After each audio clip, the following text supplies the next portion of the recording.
Today, I would like to introduce the program, the recently created program in the Department of Psychiatry, the Interventional Brain Medicine program, and take advantage of this opportunity and present a little bit of an overview of what is this thing that we are calling interventional brain medicine, and tell everybody a little bit about what tools we have in the toolkit, and have some discussion with people attending, and hopefully create and generate some interest in uh, in Vancouver here at UBC about this initiative.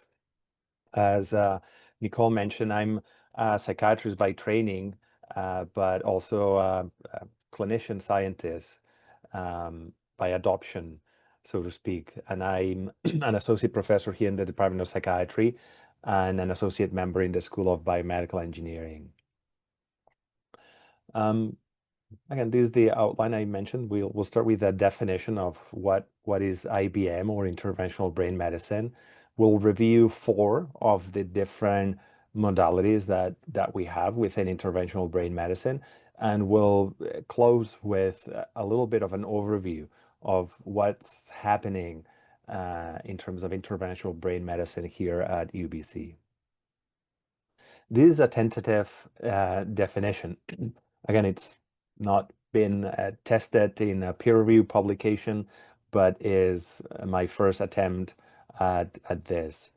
And the kind of the foundation of interventional brain medicine is strongly informed by neuroscience, and is considered a medical subspecialty where the common thread is the use of neurotechnologies that all have in common that deliver fields of energy for therapeutic purposes or diagnostic purposes. And the fields of energy modulate neural tissue. These therapies include both invasive techniques, which in the context of interventional brain medicine or neuromodulation, when we say invasive, we mean techniques that require penetration of skin. So I'll mention a couple of examples later, but deep brain stimulation or vagal nerve stimulation would be considered invasive by that definition. But there are also non-invasive procedures, which means that there's no skin penetration, and we are able to deliver the energy field without having any surgery. And the types of energy that are harnessed encompass the whole spectrum. They can be electrical, so passing current directly, could be through electromagnetic induction, it could be sound waves, ultrasonic energy, or even more recently, even photic energy, so delivering photons with lasers or with infrared light through the skull. Why the term interventional brain medicine? Again, I should disclose that it's not a fully agreed upon definition in the field, and proof of that is this commentary, this paper published not that long ago, a year ago, where in the context of the Clinical TMS Society annual meeting, a number of psychiatrists meet to discuss what should be the name that should be used. And here you have a list of different names that were put forward during that meeting that include from brain stimulation, neurostimulation, neuromodulation, and so on and so forth. And I have to disclose that it seems that the consensus at that meeting was more towards interventional psychiatry. But here at UBC, we decided to go with interventional brain medicine for some of the reasons that are also discussed in that paper, which include, first of all, the inclusion of the term interventional brings the idea of the fact that we are leveraging a procedure here, and a procedure understood the same way that in radiology, for example, there's interventional radiology, where there's a procedure done in addition to get images. So in the same sense, the interventional concept here brings that idea of intervention. Instead of psychiatry, choosing brain really makes the concept inclusive in that while a lot of these tools are, I guess, extensively used in psychiatry, they are not the exclusive purview of psychiatry. And there's neurosurgery, neurology, rehabilitation. You mean there are a number of other specialties, medical specialties, who are using these tools. And using the term brain opens up that big umbrella that encompasses and really kind of keeps everybody under the same tent and the same concept. And the idea of medicine, because we are medical, there's our medical specialties and medical interventions.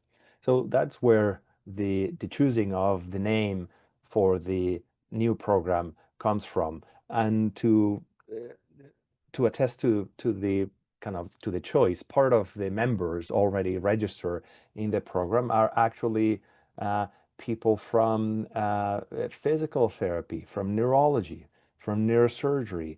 And so this is meant to be an all-encompassing name that it's inclusive. This is a non-exhaustive list of different tools that are in the toolkit of interventional brain medicine. And for the sake of time today, I'll focus only on 4 of these. But I wanted to give you a feel for some really new and emerging techniques like photobiomodulation. We'll talk definitely about ECT and magnetic seizure therapy. These are interventions that leverage triggering seizures, but they use a different physics mechanism. We'll talk about transcranial magnetic stimulation, or TMS, which leverages electromagnetic induction, but with the goal of stimulating the brain, but not triggering seizures. Then we have transcranial electric stimulation, which is a group of different modalities of passing current directly, but as opposed to ECT, in transcranial electric stimulation, we do not want to trigger seizures. Then we'll introduce today, I think probably to many people, the focused ultrasound techniques, the low intensity and the high intensity. These are up and coming and really, really exciting, interesting modalities. And you'll see in a few slides the reason for that excitement. As I mentioned a little bit in a slide before, photobiomodulation leverages the delivery of photons and with lasers at at an intensity that does not burn, but just modulates brain activity.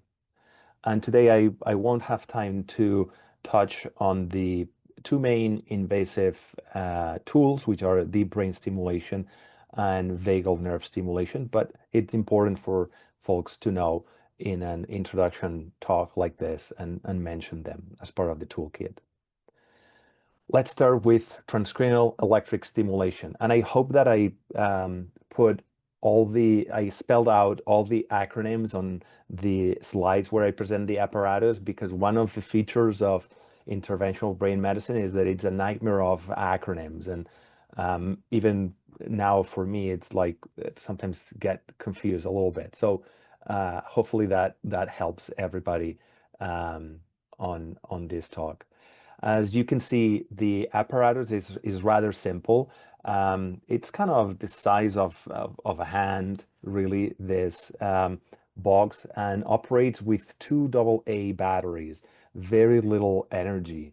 And the electrodes that you can see, these are made of rubber, but they can also be used with sponge sleeve and used with saline. Transcranial electric stimulation delivers a very tiny little current in 2 milliamperes. That, just to put in context, and we'll talk about ECT in a few slides, but with ECT we deliver 800 milliamperes. So the amount of current delivered with transcranial electric stimulation, it's really low, and it's so low that it's a technique that does not trigger action potentials in the tissue stimulated, or I should say more precisely, modulated. And so the general mechanism of action is called metaplasticity, meaning that the the delivery of the field of energy brings the membrane resting potential closer or farther away from the threshold for stimulation. And that's the mechanism, one of the main mechanisms of action behind this technique. It's very well tolerated, has very minimal side effects, mostly a tingling sensation during stimulation. The skin can be a bit red, can be a little bit itchy, but other than that, there's no other major or even minor side effects. The time for stimulation is usually anywhere from 20 to 30 minutes, and it requires repeated stimulation. One of the constants during today's talk will be presenting to you the important notion of the energy fields. And the energy fields in the context of interventional brain medicine are a really key concept because it tells us about the spatial distribution of where the energy reaches, as well as the intensity of that energy that is delivered. And this is one of the features that I really enjoy and really appreciate in the field of interventional brain medicine, no matter what tool we use, because they follow very well described and defined physics laws. We have the ability to model where those energy fields land in the brain. And we have the ability through computational neuroscience tools to really, with the tools that we have these days and increasingly complex models of brain activity, it really allows us to interrogate some questions that otherwise would be impossible. Um, so I really like this feature of being able to create models that get us closer to the reality of what we do, and are an important feature to keep in mind. In this case, what the model presents is a nodal stimulation over the right dorsolateral prefrontal cortex. That's what's modeled with a software called SimNIPS. If anyone is curious to play around with this software, has a really nice tutorial. Now, things that get in the way of current flowing from the electrodes to neural tissue are first and foremost the skull thickness or the bone. That represents a major source of current not flowing through. And the cerebrospinal fluid conducts very well, but it dissipates the energy as it gets through. And other factors that are important to consider are individual anatomical differences and the distance to the skull. Now we're going to shift to transcranial magnetic stimulation. And here you can see one of the setups that we have here in Detweiler Pavilion in the Department of Psychiatry. You can see that the footprint requires minimal and requires a comfortable chair where the person can sit. And then here on this card, we have the neuro modulator, which is this big box that has inside a computer and capacitors that store the current, the energy that flows through this cable all the way up to the coil. And the coil is this, it's a plastic shell, and inside there are loops of wires. And in this case, the shape of this coil in particular is called a figure of eight, because the loops of wires form literally an infinity sign or an 8 number. The coil is placed in contact with the head of the person, and the stimulation happens without any need for the person to have any type of anesthesia or any kind of special preparation. People can come and go after the treatment with no limitations to daily activities. So they can drive, they can continue to work if they are able to work or study. And so it's a really neat non-invasive neurostimulation technique. In this case, as opposed to what happens with transcranial electric stimulation, the amount of energy elicited um, is strong enough to trigger action potentials. So in most of the applications, the clinical applications that we use nowadays, we use suprathreshold stimulation, meaning that we use levels of energy that are above of the threshold for neuronal depolarization and trigger action potentials. The next slide is to provide an intuitive sense of what the physics principle of electromagnetic induction is. Again, for me as a clinician, as someone who did not have any background on physics, it felt a little bit like black magic, this idea that we can wirelessly transfer energy and induce current. But Maxwell and Faraday, Nikola Tesla, they all kind of describe and knew about this amazing physics principle. And maybe some of you have a smartphone like the one that I present on this slide that can be recharged without any need for cables. And usually the way this works is there's a strong battery or a base that it's either connected to the current or has it can be recharged. And this black part is where the kind of loop of wires is located on the base. And when current flows here, rapidly changing over time, it generates a magnetic field. And the magnetic field, when it meets, and the phone on the back has another loop of wires the same way that are on the case and lead to the battery of the phone, it induces current on that loop of wires to recharge the battery. So that's electromagnetic induction.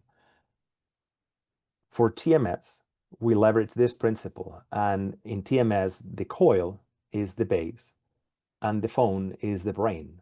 We recharge brains with TMS.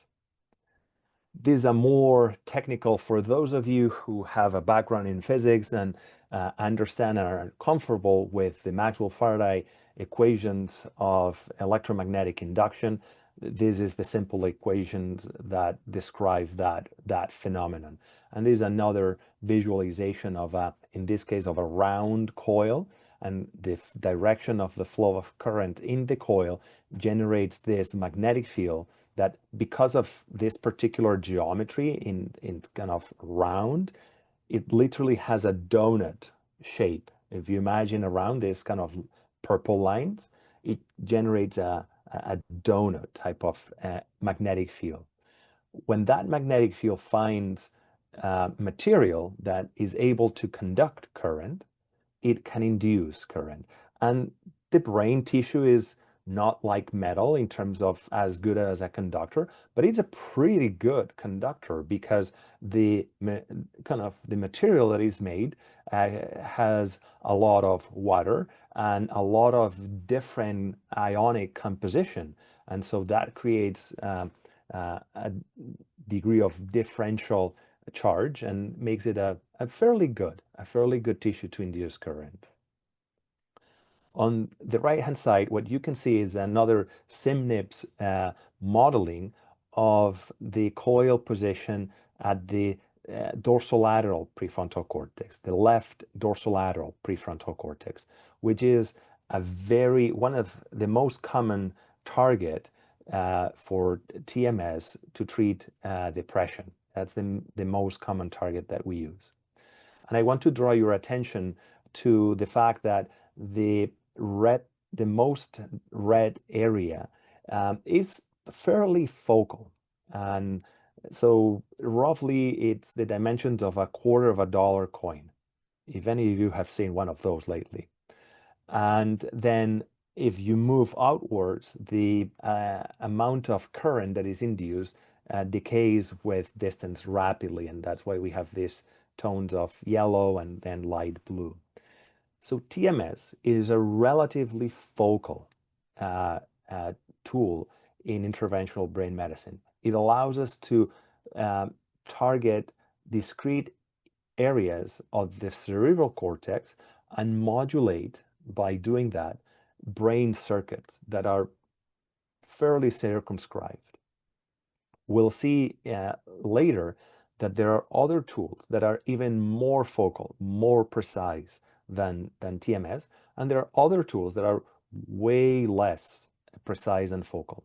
And this will be a theme that will accompany us throughout the rest of the talk. That contrast between different techniques in these two dimensions, whether they trigger action potentials or not, subthreshold versus suprathreshold, and whether the focality is diffuse or the degree of focality. And here you can see a comparison between transcranial magnetic stimulation and transcranial electric stimulation. At the very top as well, you can see a contrast between different species. On the right-hand side, it's modeled a human brain. In the middle, you have a non-human primate. And on the far left side, you have a rodent, a mouse. And usually when we talk about the different coils that are used, we talk about the diameter of those loops. And here what you can see is the contrast between a smaller coil and a larger coil in diameter. And of course, if you have a brain that is not that large, like a mouse, with these coils, you are mostly triggering action potentials in most part of the brain. For transcranial electric stimulation, the appearance would seem that it's similarly focal and that it's kind of the same as TMS. But the trick is in the estimated electric field induced. You can see that it's orders of magnitude lower. So the electric field here expressed as the maximum that is induced in this model in millivolts per millimeter is 94, but with TTCS in humans is 0.38. So even though the visualization and this color scale here give us the impression that they might be similar, these are kind of degrees of magnitude lower. And that, I think, really illustrates this massive difference why transcranial electric stimulation does not trigger action potentials and why TMS can trigger action potentials. As you can see, we're doing a very kind of introductory and view of different toolkits without getting too deep into other aspects. And now we are shifting to electroconvulsive therapy. In this case, the apparatus is similarly a neurostimulator where we can change 4 different parameters for the electric wave that we deliver and change them. And then there is a cable that leads to the electrodes that are positioned in 3 different ways that we can see in here. For electroconvulsive therapy, we use 3 main placements. One is the bilateral or bitemporal, both there's 1 electrode on each temple. There is this bifrontal where the electrodes are right above the lateral side of the eye. And then there's right unilateral. And by its side, what you can see is a modeling of the electric field induced with these 3 placements. And right away, you can appreciate that the electric field triggered with ECT is the least focal of the neuromodulation techniques and in interventional brain medicine, particularly for bitemporal placement. Almost the entire brain receives large amounts of energy in the form of direct current. There is a relative preference for the areas of the brain that are stimulating, and with bifrontal, it's a bit more the frontal lobes and the energy distributed to more parietal and occipital lobes, it's less pronounced. And with the right unilateral, we can see beautifully how the current predominantly is delivered to the right hemisphere, and that's where the seizure is mainly triggered with ECT using right unilateral placement. The seizure is triggered initially in the right hemisphere, but it generalizes to the left side. The concept of electric field also tells us and helps us predicting and modeling and understanding not only the mechanism of action, but also the side effects. One of the issues with ECT, or the main side effect associated with ECT, is the transient appearance of anterograde amnesia. And that side effect is strongly linked to where the brain is stimulated. And with the bitemporal placement is the placement that we see this side effect most commonly and most strongly. Whereas with the right unilateral, we minimize that side effect, and the severity and the frequency of the side effect are greatly minimized. That's because the electric field in bitemporal crosses through the temporal lobes and right through structures that are heavily involved in memory functions, like the hippocampus.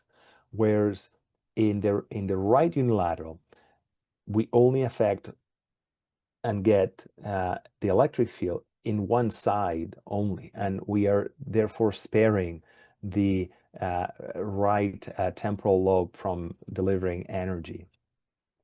The left temporal lobe, sorry, I meant to say.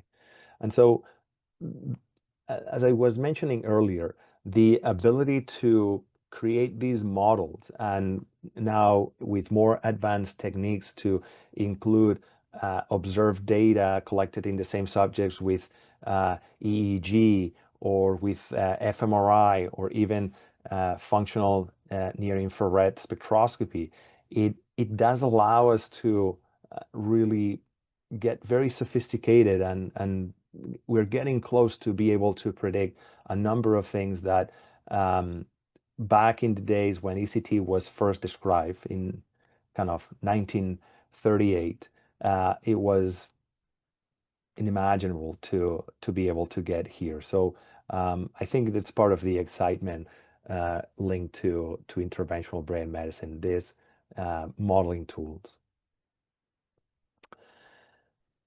Closely related to ECT, we have the new kid in the block, which is magnetic seizure therapy.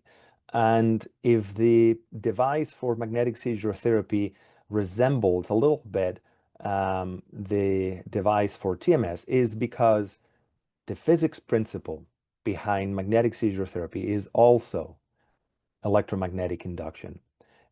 In this case, though, and you can see this part here on top of the stimulator, is the twin coil used for magnetic seizure therapy. So it's one here, it's a cone, and the other one is here in the back. And the amount of current that we're able to induce with this device is strong enough to intentionally trigger seizures. So it's like a mix of kind of ECT and TMS. Magnetic seizure therapy does trigger intentional seizures for the purpose of treatment, for therapeutic purposes, but it uses the principle of electromagnetic induction. And why is that such a big deal? it's a big deal because the amount of current that is elicited is orders of magnitude less than what we trigger with ECT, and it's way more focal. Here we have an E-field modeling of a type of uh, coil used for TMS, that it's a single cone. So you have to imagine here on top is literally something like this, but in the form of a cone. So it's kind of convex. And that's why you can see kind of a little bit the shape of the electric field is kind of roundish around here. And in this coronal view of the brain, we can see that the maximum amount of energy, of electricity induced, is at the level of the cortex. So we are sparing all the temporal lobes from direct stimulation. And what happens with MST is that the seizure is triggered more focally at the level of the cortex, and then it spreads subcortically, and it triggers a generalized seizure anyways.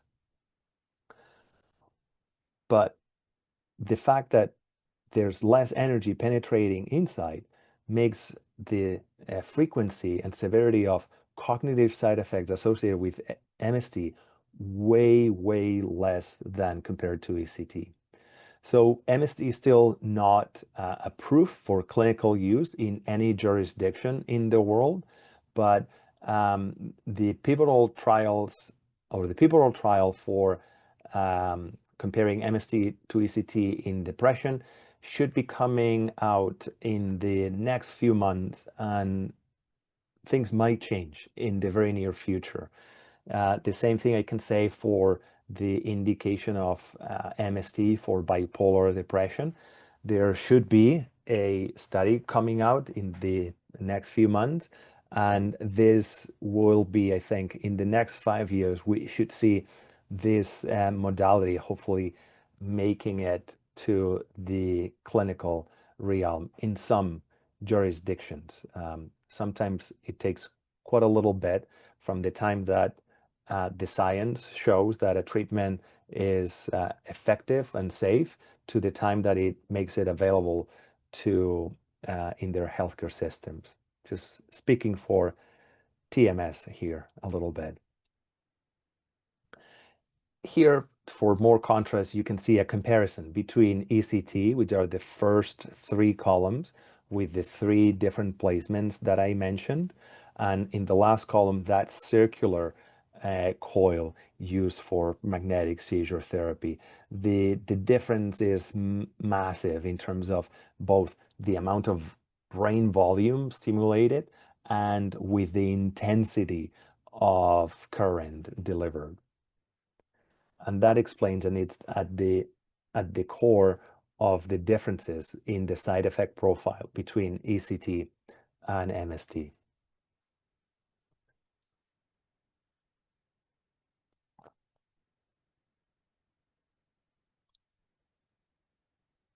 For the last part of the presentation today, we're going to shift gears completely, and we are going to move from the world of electricity and electromagnetism to the world of ultrasound. And what you can see in this image is the device that we have here in the lab is a low intensity focused ultrasound apparatus. And in a similar vein, though, the box generates current that in a control way goes through this cable to this transducer that works through piezoelectricity. So by carefully delivering current at a certain frequency to this metal piece, you can create vibrations at a frequency that you can control um, the generation of ultrasound. And because the transducer is concave, it has the feature is that the beam of sound generated around this, it focalizes in a very, very precise, very small sonic field or energy of sound.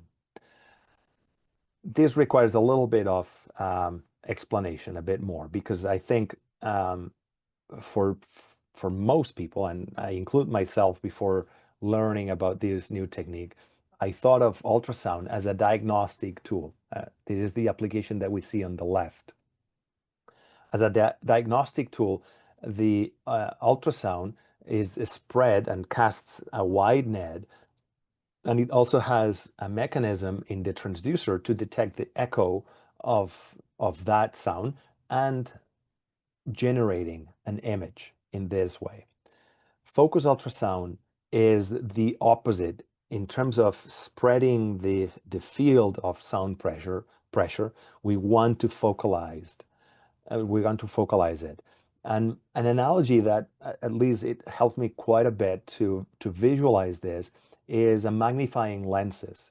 So I think most people have played at some point or another in their lives with the magnifying lenses and magnifying and kind of getting the sun through the magnifying lenses and testing that if it's sunny enough, you can actually burn stuff.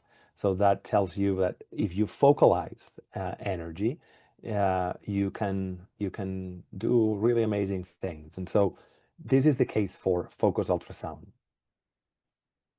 It puts it in a really small area. And here's the sonic field in contrast with transcranial electric stimulation or transcranial direct current stimulation and transcranial magnetic stimulation. So the big features with focused ultrasound is number one, that we can reach deep structures in the brain. So with the transducer, we can make it work such that the focal point of that energy is deep inside in the brain. So we can reach subcortical structures directly. That's not the case with transcranial electric stimulation or transcranial magnetic stimulation. The stimulation is only on the surface, on the cerebral cortex. And in this image, at two different frequencies, you can see the dimensions of that energy field, of that sonic field. The x-axis is in millimeters. So it's roughly 5 millimeters wide and roughly 20-ish millimeters long. So this is an ellipsoid. Sometimes it's referred as a cigar-shaped sonic field. But we are talking about 2 centimeters by maybe half a centimeter. This, and you can see in this image, that focus ultrasound is the most focal of the non-invasive neuromodulation techniques, and it allows us to reach deep structures. Now, when we say low intensity, what we mean is that the amount of energy that we are delivering with this sonic field does not reach an amount of energy that raises the temperature above 1 degree Celsius.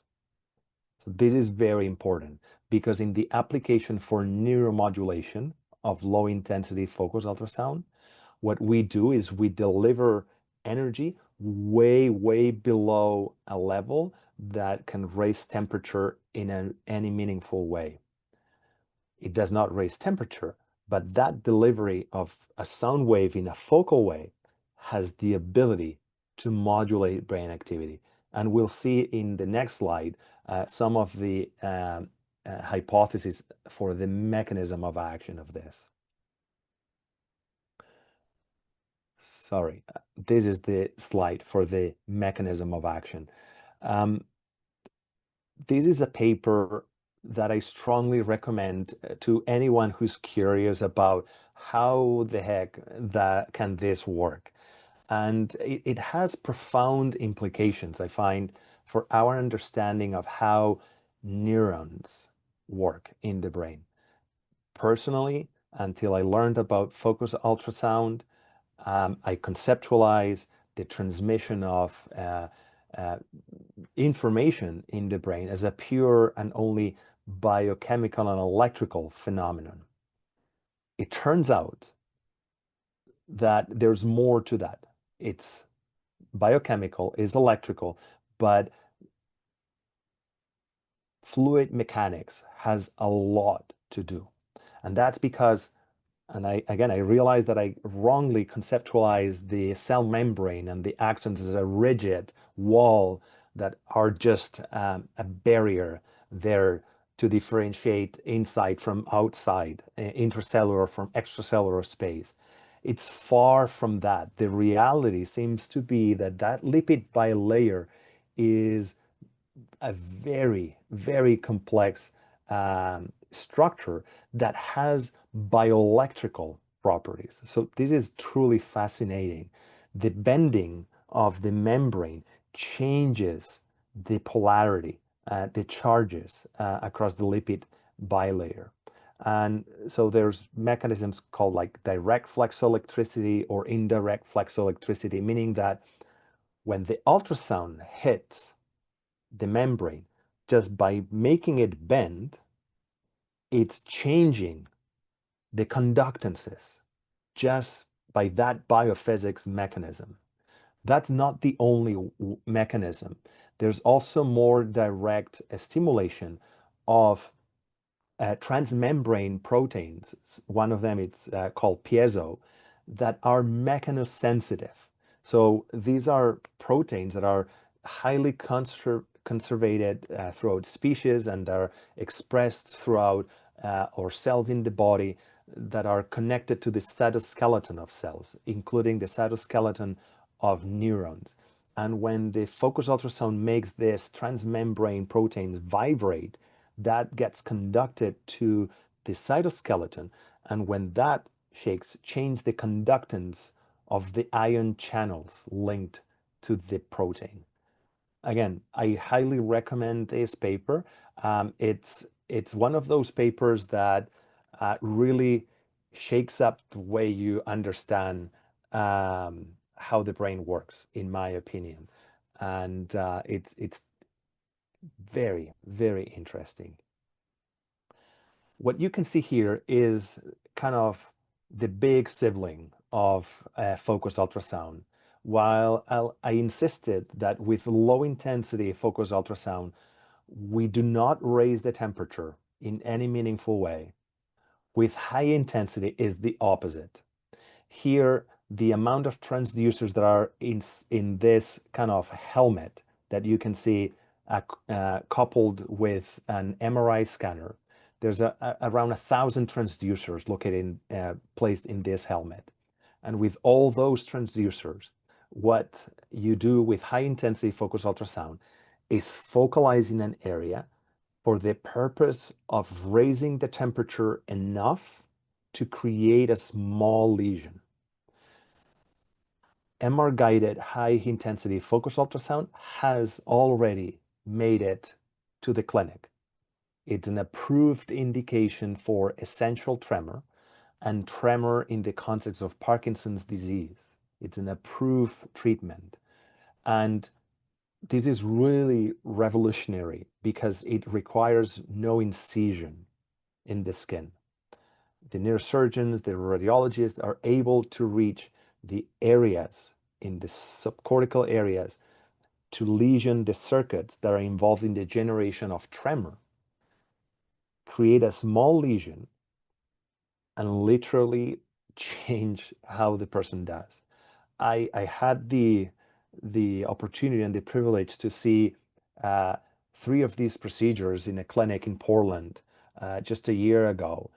And the procedure is, again, it's a day procedure. The person is waiting before the procedure. There's no kind of special preparation. And the people that were treated, the 3 people had essential tremor that was highly invalidating to the point of not being able to drink or eat by themselves. So is that severe tremor. And so before getting into this device and into this scanner, they were not able to eat by themselves. And after the procedure, they were. So this is a truly kind of revolutionary technique, and where the research is at this point, and specifically for psychiatry, is the interrogation of different targets in the brain that might help alleviating the suffering in conditions like OCD, refractory depression, or there's even a small pilot trial in schizophrenia.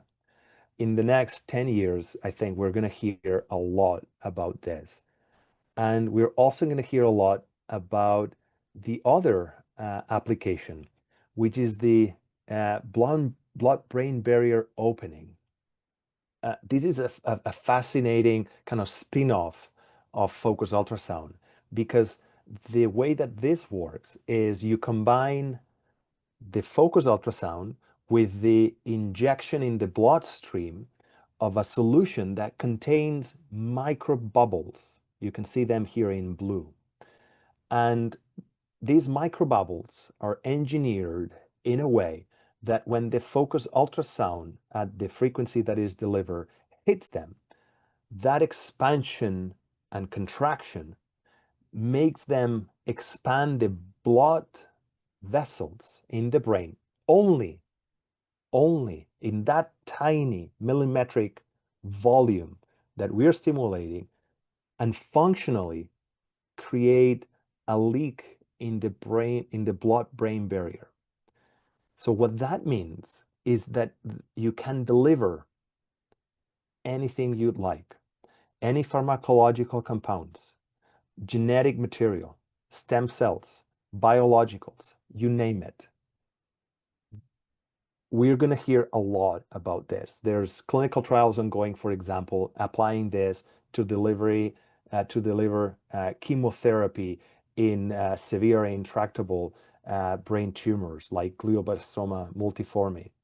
And if you are thinking of delivering genetic therapy, stem cells for regenerative medicine, this will be one of the ways that this will be done.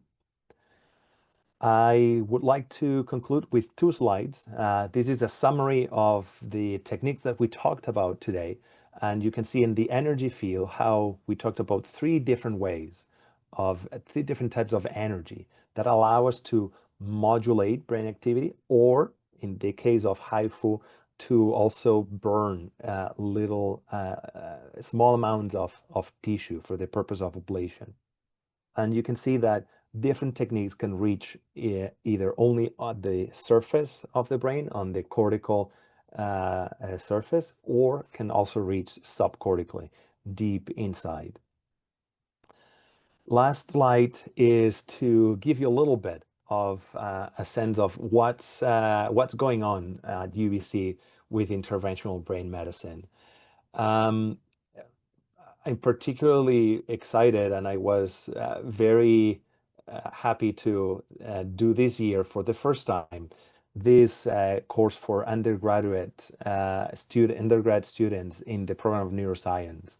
It's called Neuroscience Foundations of Interventional Brain Medicine, and is an elective 3 credit that is focused specifically on talking about the mechanisms of action of all these tools, from the molecular, cellular, and mesoscale point of view. So we cover all the different techniques and all the range of mechanisms of action. In the context of the postgraduate training, this year we'll be offering for credentialing to senior psychiatry residents a course on TMS, for the purposes of, after they graduate, being able to include in their scope of practice TMS, in the same vein that the course for ECT for PGY3s has been delivered for almost 15 years now here at UBC. We are putting together a TMS course for clinicians in the context of continuous professional development, so that psychiatrists who want to include in their scope of practice TMS can do so. I already mentioned that the psychiatry the Department of Psychiatry has now an interventional brain medicine program, and we're gonna host our first journal club on June 10th. And if you want to register and receive notifications about events, I encourage you to visit the website, the Department of Psychiatry website, excuse me, where there's a link to register and become a member of the Interventional Brain Medicine program. We are also putting together, and this has been a bit more complicated, TMS training for TMS technicians. This is a gap right now where there's no formal training for TMS technicians, and it's a need identified to facilitate the implementation of TMS in the healthcare system, a really important one.